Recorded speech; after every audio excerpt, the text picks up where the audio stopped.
this is in flood, the water would be probably coming through the window well now. Yeah. Whoa. Is that much rain? See what they've done? They've used all the rocks here to break down. The reason we only travel in the dry season is that many of the bridges that we need to cross are underwater during the wet season.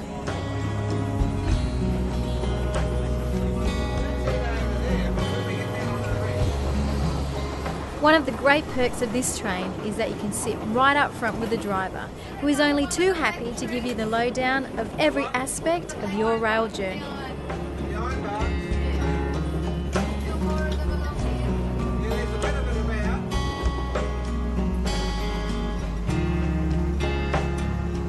Owing to the unique nature of this journey, we can stop wherever we like and whenever we like, for a quick bushwalk or just to sit and enjoy.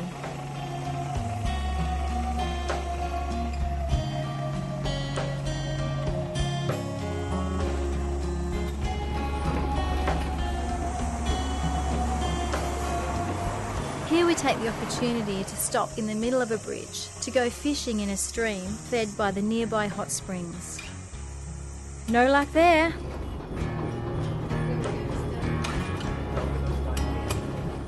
End of the line for us is the old mining town of Mount Surprise. It's certainly a surprise with sparkling green lawns acting as a platform. The Savannah Lander runs every week during the dry season and certainly is one of the most great unknown rail journeys of the world. There are a number of packages available, so check out their website savannalander.com.au. Back at CFL Print Studios.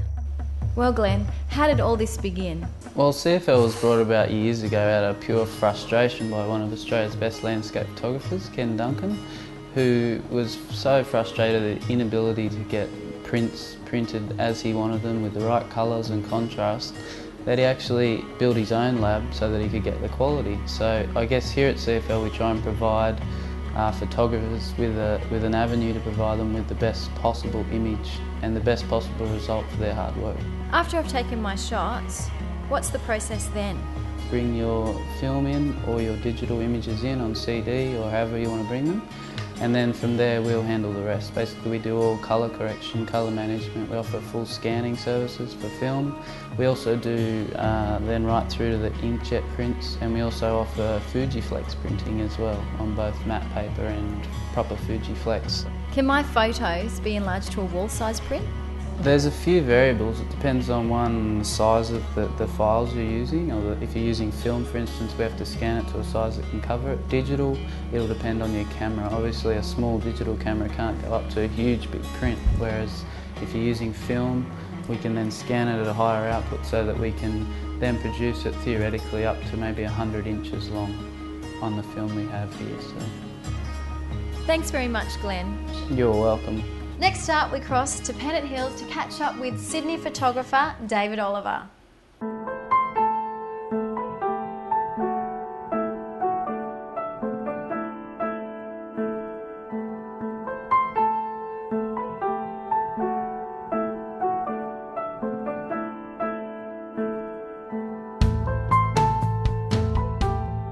David, welcome to Travel TV. Tell us a little bit about yourself.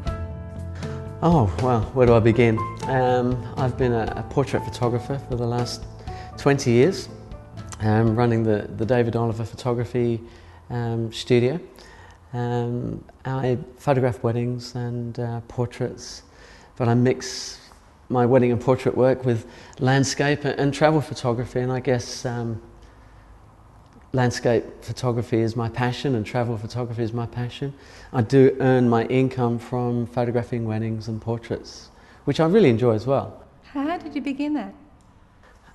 It goes back a long, long way, back to London in the 70s, where I was influenced by photographers, by David Bailey, Lewis Morley, photographers, great photographers from London. I guess I looked at their work, and I'd always dreamed of becoming a photographer, and like most kids, I guess, you know, I didn't think it was possible, but kept pursuing that dream. And when I arrived in Australia in 1972, it finally came true for me when I got a break with a studio by the name of Elton Ward Photography, and started photographing families and weddings, and that was in the mid-70s, so I've never looked back from there, I guess. I noticed you seem to have a preference for black and white. What influences are behind that? Yeah, look, my passion is black and white photography. I studied from an early age. When I was back in London, back in the 60s, I studied black and white. A lot of my favourite books that I've collected over the years are printed in black and white, so there's been an influence there over me. Difference between black and white and colour is the fact that it's easier on the eye to look at a black and white image, because you're only looking at the three tonal ranges of the highlights, the shadows and the midtones. And if that comes together as a great composition, then it's a fabulous picture that will last on your wall for many years. And that's why when you look around the galleries of the world, you'll find that the majority of the great pictures were taken in black and white, which is really interesting. In saying that, the majority of my portraits that I do are colour, and I do a lot of wedding photography where I'm shooting colour. But I will shoot black and white as well. And it's interesting when people come to choose the pictures for their wedding albums or for their portrait session that I've done, they normally choose the black and whites. More of David after the break.